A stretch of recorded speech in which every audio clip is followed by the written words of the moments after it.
Le royaume des cieux est semblable à un trésor caché dans un champ. L'homme qui l'a trouvé le cache, et dans sa joie, il va vendre tout ce qu'il a et achète ce champ.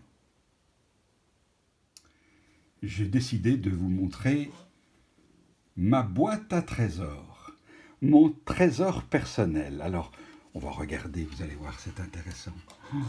J'ai là un vieux couteau. J'ai là, ici, qu'est-ce que c'est? Des dés en ivoire avec ma petite voiture. Oula, une boussole. Et puis, un tas de vieilles pièces. Oh là là, des vieilles pièces, toutes sortes de vieilles pièces, vous voyez. Oula, et encore ici, là, il y en a tout plein ici. Oh, c'est mon trésor à moi. Et là, regardez, des vieilles montres. Oh là là, ça c'est mon trésor à moi. Oui, c'est à moi, mon trésor personnel.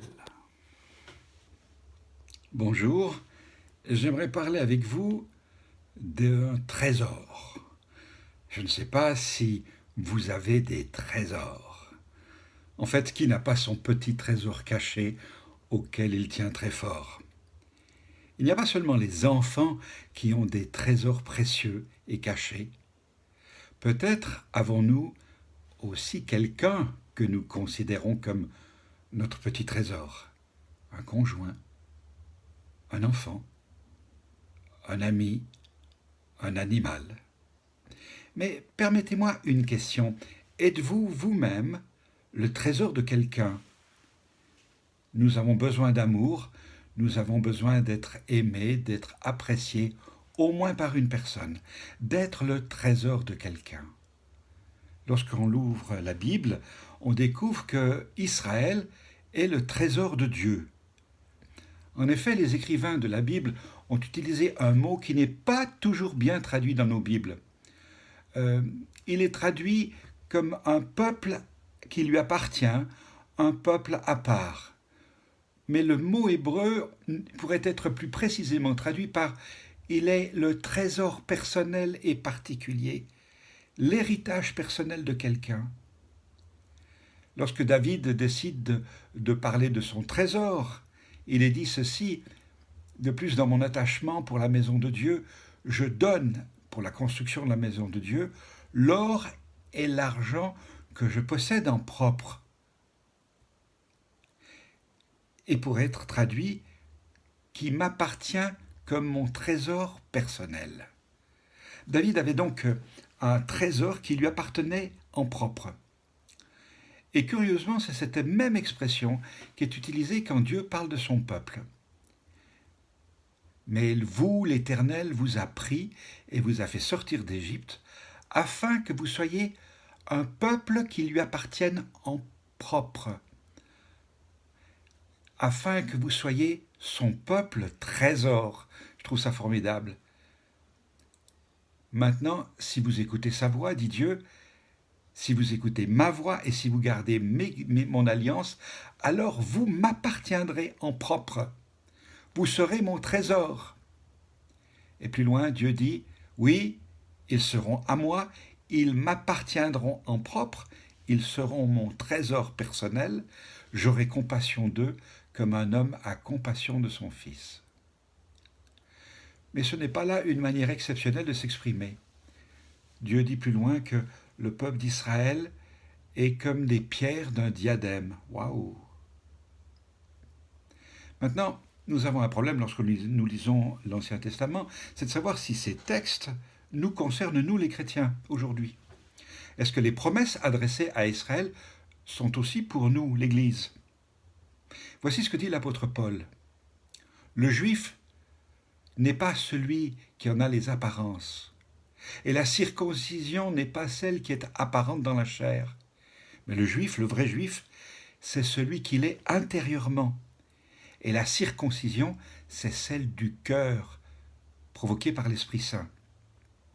Il dira plus loin dans l'Épître aux Galates, « Car ce qui compte, ce n'est ni la circoncision ni l'incirconcision, mais c'est d'être une nouvelle créature. Alors je crois que nous pouvons affirmer, selon l'Écriture, que nous sommes, nous aussi, nous les chrétiens, le peuple de Dieu, les enfants d'Abraham par adoption, et que ces déclarations d'amour que Dieu fait à son peuple sont aussi pour nous qui avons cru en Jésus-Christ. Nous pouvons donc lire l'Ancien Testament non seulement comme un livre d'histoire, mais aussi comme un recueil de promesses pour nous aujourd'hui. Entre le Seigneur et les siens, c'est donc une relation d'amour. Chacun est précieux, extrêmement précieux à ses yeux. Son regard sur nous est toujours un regard bienveillant. Il est toujours prêt à nous accueillir comme le père de l'enfant prodigue. Alors, nous sommes donc précieux pour le Père. Dieu nous aime-t-il réellement si fort? Lui sommes-nous vraiment si précieux? Et là, curieusement, lorsque l'on lit le texte dans le grec, la langue originale du Nouveau Testament, on va trouver qu'il y a des mots grecs qui sont l'équivalent des mots hébreux. Eh oui. L'expression « quelqu'un de mis à part », une propriété en propre, ce qui a été acquis et dont on est le propriétaire, c'est le fameux trésor personnel. Dans l'épître de Pierre, il est dit ceci: « Vous, au contraire, vous êtes une race élue, un sacerdoce royal, une nation sainte, un peuple acquis, une possession propre, un bien personnel, un trésor. »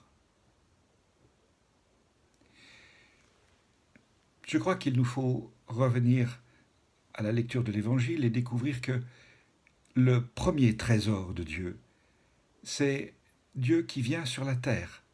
C'est Jésus qui est vraiment le trésor de Dieu.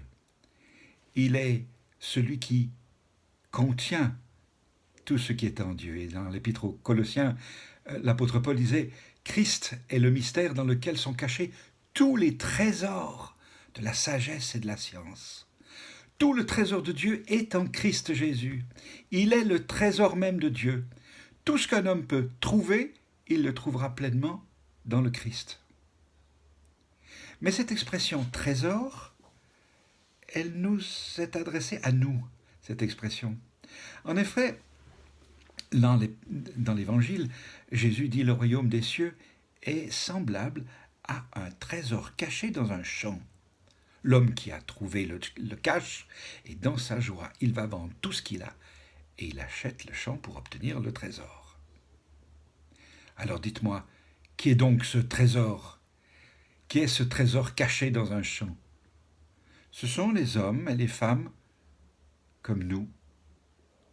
C'est l'humanité détournée de Dieu et perdue que Dieu veut venir chercher. Alors qu'est-ce qu'il a donné pour le rachat de ce trésor? Eh bien, c'est dans l'Évangile que l'on découvre que Dieu a donné la vie de son Fils qui a souffert et il a offert sa propre vie en sacrifice sur la croix pour nous. Et voici ce que disait l'apôtre Paul: Dieu prouve son amour envers nous.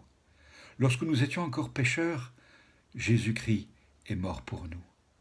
Il s'est livré lui-même à Dieu pour nous. Nous avons donc un prix extraordinaire aux yeux de Dieu.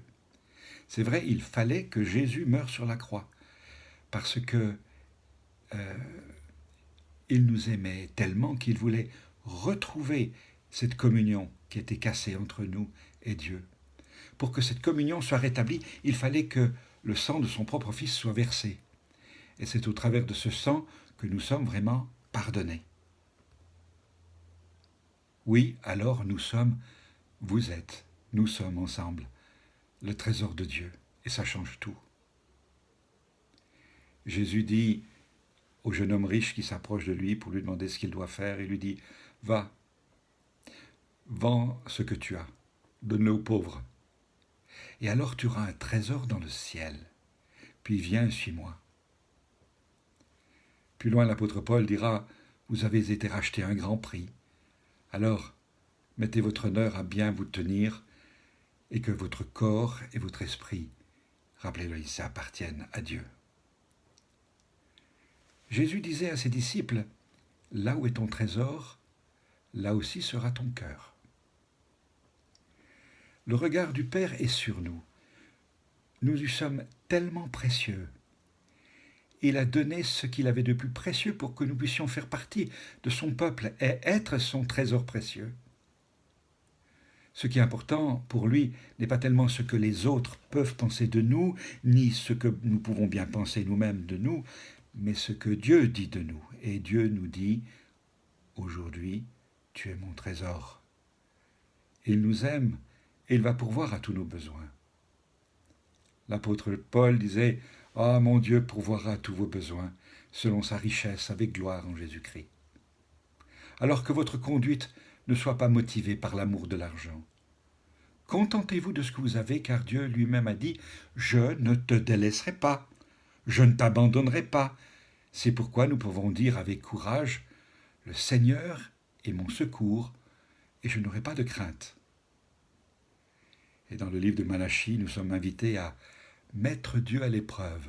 « Mettez-moi à l'épreuve, dit le Seigneur, et vous verrez si je n'ouvre pas pour vous les écluses des ciels, et si je ne déverse pas sur vous la bénédiction au-delà de toute mesure. »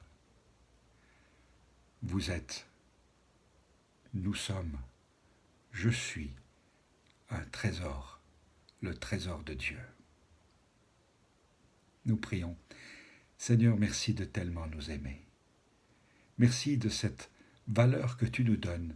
Nous sommes devenus en Jésus-Christ le trésor de ton cœur.